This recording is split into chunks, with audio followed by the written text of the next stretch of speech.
हरे कृष्णा। ओम नमः भगवते वासुदेवाय। ओम नमः भगवते वासुदेवाय। ओम नमः भगवते वासुदेवाय। नारायणं नमस्कृतं नरं चैव नरोत्तमं देवीं सरस्वतीं व्यासं ततो जयमुदीरये। नष्टप्रायेषु अभद्रेषु नित्यं भगवत सेवया भगवते उत्तम श्लोके भक्ति भवति नैष्टिके। कृष्णाय वासुदेवाय देवकी नंदनाय च नंद गोप कुमाराय गोविंदाय नमो नमः। हरे कृष्ण। श्रीमद् भागवत दशम स्कंद दशम अध्याय जमला अर्जुन वृक्ष उद्धार। এই অধ্যায়ে কৃষ্ণ কিভাবে যমলা অর্জুন বৃক্ষ দুটি ভঙ্গ করেছিলেন এবং সেই বৃক্ষ দুটি থেকে কুবেরের দুই পুত্র নল কুবের ও মণিগ্রীব নির্গত হয়েছিলেন তা বর্ণিত হয়েছে। নল কুবের এবং মণিগ্রীব ছিলেন শিবের মহান ভক্ত, কিন্তু ঐশ্বর্যমদে মত্ত হয়ে তারা এতই স্বেচ্ছাচারী এবং বিবেকহীন হয়েছিলেন যে একদিন তারা মন্দাকিনীর তটে বিবস্ত্রা স্ত্রীগণ সহ নগ্ন অবস্থায় নির্লজ্জের মতো বিহার করছিলেন। সহসা নারদ মুনি সেখানে উপস্থিত হন, কিন্তু তারা তাদের ঐশ্বর্যমদে এত মত্ত হয়েছিলেন যে নারদ মুনিকে সেখানে উপস্থিত দেখেও তারা নগ্ন অবস্থাতেই রয়েছিলেন এবং একটুও লজ্জাবোধ করেননি। পক্ষান্তরে বলা যায় যে ঐশ্বর্যমদে মত্ত হয়ে তারা তাদের সাধারণ শিষ্টাচার পর্যন্ত ভুলে গিয়েছিলেন। এই জড় জগতে কেউ যখন বহু ধন সম্পদ এবং প্রতিষ্ঠা লাভ করে তখন সে শিষ্টাচার ভুলে যায় এবং নারদ মুনির মতো দেবর্ষিকে পর্যন্ত উপেক্ষা করে। এই প্রকার মহাচ্ছন্ন ব্যক্তিদের জন্য অহংকার বিমূঢ়াত্মা, বিশেষ করে যারা ভক্তদের অবজ্ঞা করে, তাদের উপযুক্ত দণ্ড হচ্ছে পুনরায় দরিদ্রগ্রস্ত হওয়া। বৈদিক শাস্ত্রে বর্ণনা করা হয়েছে কিভাবে যম, নিয়ম ইত্যাদি অভ্যাসের দ্বারা দর্প এবং অভিমান সংযত করতে হয়। তপস্যা ব্রহ্মচর্যেন সমেন চ দমেন চ। একজন দরিদ্র ব্যক্তিকে অনায়াসে বোঝানো যায় যে এই জড় জগতের ঐশ্বর্য অনিত্য, কিন্তু একজন ধনী ব্যক্তিকে তা বোঝানো যায় না। তাই নারদ মুনি নলকুবের এবং মণিগ্রীবকে বৃক্ষের মতো অচেতন হওয়ার অভিশাপ দিয়ে একটি দৃষ্টান্ত স্থাপন করছেন। এটি ছিল তাদের উপযুক্ত দণ্ড, কিন্তু কৃষ্ণ সর্বদাই অত্যন্ত কৃপাময়। তারা দণ্ডিত হলেও তারা প্রত্যক্ষভাবে ভগবানকে দর্শন করার সৌভাগ্য লাভ করেছিলেন। তাই বৈষ্ণবের দেওয়া দণ্ড নয়, পক্ষান্তরে তা তার কৃপারই প্রকাশ।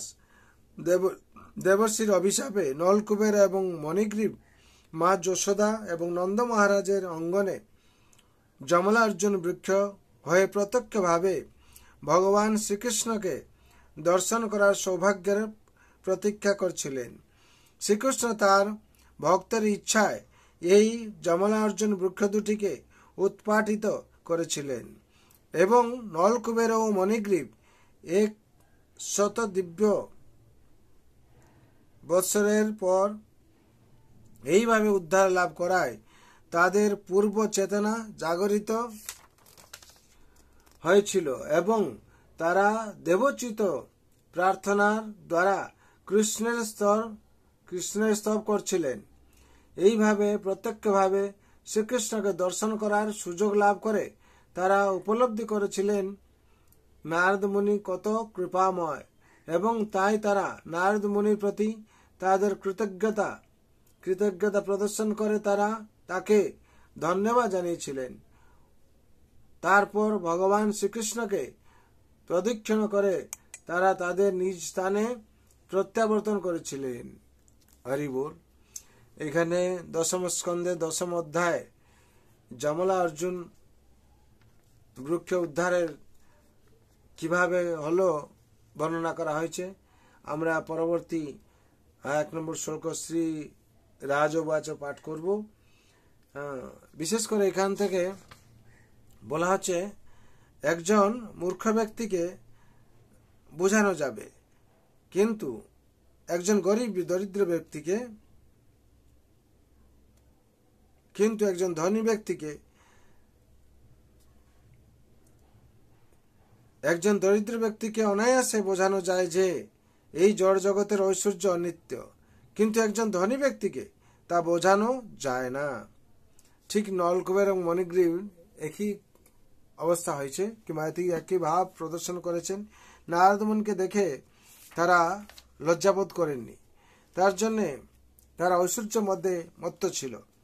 তার জন্য নারদ মুনি অভিশাপ দিলেন, তারা যমলা অর্জুন বৃক্ষ হয়ে গেল, যেখানে ভগবানকে দর্শন করত, ভগবান কৃপাময়, তাদের কি করলেন, উদ্ধার করলেন। সেরকম সংসারে আমরা যদি অহংকারী হয়ে যাই, ঐশ্বর্য কিংবা মদের মত্ত হয়, যেরকম 4 রকমের অহংকার কথা বলা হয়েছে, এখানে বলা শাস্ত্রের বিভিন্ন জায়গায় বলা হয়েছে যে কি ঐশ্বর্য, ধন ঐশ্বর্য, সুতশ্রী, কুল ঐশ্বর্য সুতশ্রী। এখানে কুলের অহংকার থাকে, আর হচ্ছে ঐশ্বর্যের অহংকার থাকে, এবং শিক্ষার একটা অহংকার থাকে, সুন্দরের অহংকার থাকে। এই অহংকার যখন আমরা মত্ত হয়ে যায় তখন আমাদের পতন হয়। তার জন্য আমাদের সবাইকে এর থেকে সাবধানে থাকতে হবে। ভক্ত হয় ভগবানের দাসত্ব স্বীকার করতে হবে। যে দাসত্ব স্বীকার করবে তারা এই অহংকারগুলো থাকবে না। তারা যে দাসত্ব স্বীকার করলে ভগবান একটিভাবে করে দেন সবকিছু, ভগবান কৃপাতে সবকিছু ঠিক হয়ে যায়। সংসারে মঙ্গলের জন্য, আপনাদের মঙ্গলের জন্য, সবাই মঙ্গলের জন্য আমি ভগবান রাতুল চরণে প্রার্থনা করছি, সবাই যাতে আনন্দ থাকবেন, শান্তি থাকবেন। সর্বভন্তু সুখিন সর্বে শান্ত নিরাময় সর্বভদ্রাণি পশ্যন্তু মা কস্য দুঃখ ভাগ ভবেৎ। হরে কৃষ্ণ কৃষ্ণ কৃষ্ণ হরে হরে, হরে রাম রাম রাম হরে হরে। जय नाम महाप्रभु की जय। जय जगत गुरु शिल प्रभुपाद की जय। श्रीमद गुरु महाराज की जय। श्रीमद भगवद गीता अथात की जय। श्रीमद भागवत महापुराण की जय। ताई गौर अनंत कोटि वैष्णव भक्त वृंद की जय। उपस्थित भक्त वृंद की जय। निताय गौर प्रेमानंदे हरि हरि बोल। नित्यम भागवत सेवा। प्रत्येक दिन আপনারা একটু ভাগবত পাঠ শ্রবণ করুন এবং পড়ুন।